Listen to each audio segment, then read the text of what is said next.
Cyprus में visa delay हो रहे हैं और यूके के जो है आगे हालात इस तरह के हो गए हैं कि स्टूडेंट जाना नहीं चाह रहे।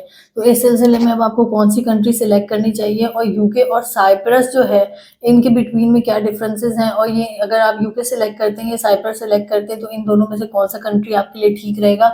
इस वीडियो को कंप्लीट देखिएगा, इसमें मैं सारा ब्रेक डाउन दूंगी।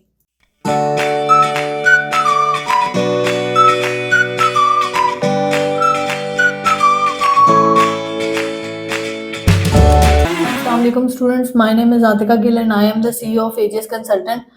आज की वीडियो में हम बात करेंगे कि जो स्टूडेंट साइप्रस और यूके जाना चाह रहे हैं उनका वो डिफरेंशिएशन कैसे कर सकते हैं कि वो यूके जाना चाहिए या साइप्रस जाना चाहिए।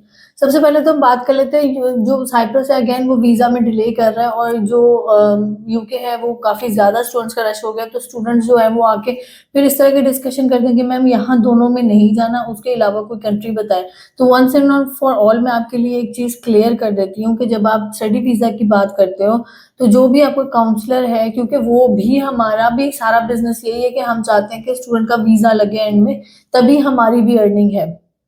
तो उस टाइम पे क्या होता है कि स्टूडेंट को लगता है कि पता नहीं ये लोग ये यूके और साइप्रस के पीछे क्यों पड़े हुए हैं। तो हम लोग यूके और साइप्रस के पीछे इस वजह से पड़े हुए हैं क्योंकि ये कंट्रीज वो है जो वीज़ाज दे रही हैं। अगर हम बात करते हैं यूएस की वीज़ा रेशो अब स्टेबल नहीं रही है, कभी ज़्यादा होती है कभी कम होती है। ये वाले सारे मसले चल रहे होते हैं, तो उसमें फिर स्टूडेंट जो है ऑब्वियसली वो हमसे ये रिक्वायर कर रहे होते हैं कि हम गारंटी दें कि 100% वीज़ा लगेगा, तो वो वाले सीन नहीं होता। यूएस जब भी बात करेंगे तो वो रिजेक्शन की बात आ रही होती है। कनाडा की स्टोरी आपके सामने है कि कनाडा ने थ्रू आउट द पास्ट हमारे साथ क्या किया और आगे क्या हो रहा है। ऑस्ट्रेलिया खुलता हुआ नजर नहीं आ रहा है। तो फिर ओवरऑल कंट्रीज इंग्लिश कंट्रीज में रह कौन सी जाती हैं, यही वाली कंट्रीज रह जाती हैं। तो हमने आपको ऑफर भी यही करनी है। मलेशिया की बात करें तो मलेशिया में अगेन स्टूडेंट चला तो जाता है, वहां पर अर्निंग अपॉर्चुनिटीज वाइज वहां पर वो लीगली वर्क आपको अलाउ नहीं है। तो वो एंड में जब अच्छा कंट्री भी आपने देखना है, इंग्लिश कंट्री भी देखना है, तो इंग्लिश कंट्रीज में फिर यही कंट्रीज रह जाते हैं जो हम आपको ऑफर कर सकते हैं। यूएस से मैं रेकमेंड करती हूँ कि स्टूडेंट को एक दफ़ा अप्लाई करना चाहिए और अपनी लक देख लेनी चाहिए। लेकिन अगर आप चाह रहे हो कि आप बिल्कुल सेफ चले जाओ तो फिर यही दो कंट्रीज हैं।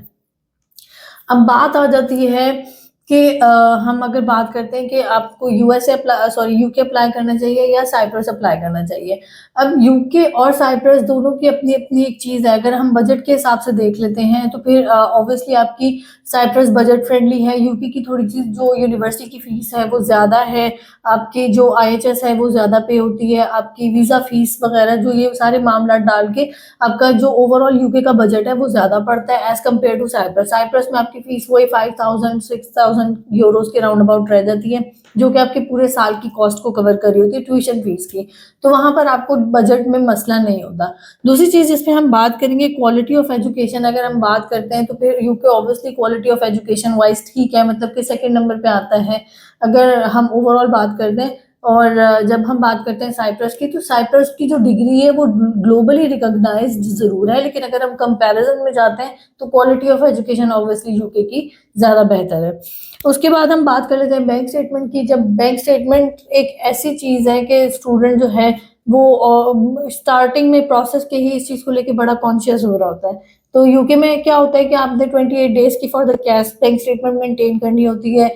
वो जितनी भी आपकी ट्यूशन फीस और आपकी जो रिमेनिंग होती है, रिमेनिंग ट्यूशन फीस और आपकी फुल ईयर की लिविंग कॉस्ट होती है उसको कवर करके बन रही होती है। तो मिनिमम भी जाती है तो वो आपकी 5 मिलियन 6 मिलियन को टच कर जाती है। जहाँ तक हम बात करते हैं साइप्रस की, तो आपकी वहाँ पर जो कॉस्ट आएगी वो अप्रॉक्सीमेटली 25 टू 30 लाख के राउंड अबाउट आपको वहाँ पर चाहिए होती है बैंक स्टेटमेंट। और इसमें क्या होता है, आपको मेंटेन करने की ज़रूरत नहीं है। अगर आपके पास 1 दिन की है 2 दिन की है तो आप बैंक स्टेटमेंट स्टार्ट कर सकते, मतलब आप बैंक स्टेटमेंट सबमिट करवा सकते हैं। तो यहाँ पर क्या हुआ, यूके में आपने 28 डेज की फॉर द कैश आपने बैंक स्टेटमेंट मेंटेन की, देन जब तक आपका वीज़ा नहीं आ जाता तब तक आप उसको मेंटेन करते हो। साइप्रस में ऐसी आपको कोई कंडीशन नहीं है।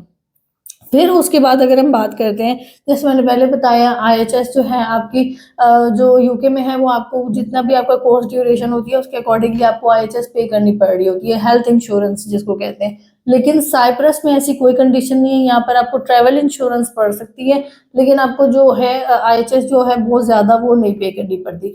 तो वहाँ से भी आपका बजट जो है वो बैलेंस हो जाता है। गैप की हम जहाँ तक बात करते हैं, गैप में क्या सीन होता है कि यूके में फाउंडेशन ईयर के लिए अगर आपने जाना है तो आपको 2 इयर्स का गैप से ज़्यादा एक्सेप्ट नहीं कर रही मोस्टली यूनिवर्सिटीज़। 4 इयर्स में सिर्फ एक यूनिवर्सिटी है जो गैप एक्सेप्ट करती है, हैरियट वार्ड यूनिवर्सिटी है। लेकिन उसके अलावा अगर आप साइप्रस में चले जाते हैं तो आपका गैप 5 साल, 6 साल, 7 साल का भी एक्सेप्ट हो जाता है। तो ये गैप एक्सेप्ट करने वाली कंट्री है। अगर आप नॉर्मली कंट्रीज को इस चीज़ में मसला होता है, आपका गैप हो, ऑस्ट्रेलिया हो गई, कनाडा हो गई, ये गैप को एक्सेप्ट नहीं करते। लेकिन जहाँ तक बात आती है साइप्रस की, साइप्रस आपका गैप एक्सेप्ट करता है। तो उस जो स्टूडेंट जिनका गैप भी है, जिनकी परसेंटेज भी इंटर में कम है, या और जिनका बजट भी कम है, तो वो साइप्रस को देख लें, नहीं तो बाकी वाले जो है वो यूके को देखें ऑब्वियसली, क्योंकि वो एक बड़ा कंट्री है, साइप्रस एक छोटा कंट्री है। अर्निंग वाइज अपॉर्चुनिटीज की बात अगर हम करते हैं तो स्टूडेंट जो है वो नॉर्मली क्या होता है, जब पाकिस्तानी स्टूडेंट कहीं पे भी जा रहा होता है वो देखता है वहाँ की जो करेंसी है वो किस हिसाब से है और वहाँ से मैं कितना कमा लूंगा। तो जहाँ तक बात आ जाती है अर्निंग की, तो ऑब्वियसली यूके में अर्निंग आपकी ज्यादा है। लेकिन अगर अर्निंग ज्यादा है तो फिर उसके साथ साथ आपको जो आ जाती है एक्सपेंस भी उसी तरीके से ज्यादा है। तो उसी तरीके से साइप्रस में अगर आपकी अर्निंग कम है तो आपकी जो है एक्सपेंस भी कम है। आपको जाकर यूनिवर्सिटी की अगेन कॉस्ट नहीं निकालनी है, आपने साल की फीस यहाँ से पे की हुई है। तो उस हिसाब से अगर हम, क्योंकि मेन एक मसला जाते स्टूडेंट को क्या होता है कि वो फीस मैनेज हो जाए, लिविंग एक्सपेंस तो जैसे तैसे मैनेज हो ही जाते हैं। तो और वैसे भी मैं स्टूडेंट को कभी ये नहीं कहती कि जब आप जाते हो आप ये नहीं सोचो कि भाई आपने जाते ही पीछे पेड़ में जायदादें बना लेनी है या आपने वो वाली चीजें कर लेनी है। सबसे पहले तो अपनी एक स्ट्रगल है ना, वो कंप्लीट हो जाए। तो उस लिहाज से अगर आप यूके को देखते हो तो यूके के अगर अर्निंग ज्यादा है तो खर्चे भी ज्यादा है, साइप्रस में अर्निंग कम है तो आपके खर्चे भी कम है, आपको फीस दोबारा निकालनी नहीं पड़ती। लास्ट जो एक बात है जो कि आजकल एक बड़ा मसला बना हुआ है साइप्रस को लेकर, वीजे डिले हो रहे हैं, चाहे वो कॉलेजेस के हैं चाहे वो यूनिवर्सिटीज के हैं, वीजाज डिले हो रहे हैं। यूके में अगेन एक ही मसला आता है, अगर स्टूडेंट को नॉट स्ट्रेट फॉरवर्ड की ईमेल आ जाए तो उसके लिए एक मसले वाली बात है, अदरवाइज वीजा रेशो 99% होती है। लेकिन जहां तक हम बात कर लेते हैं साइप्रस की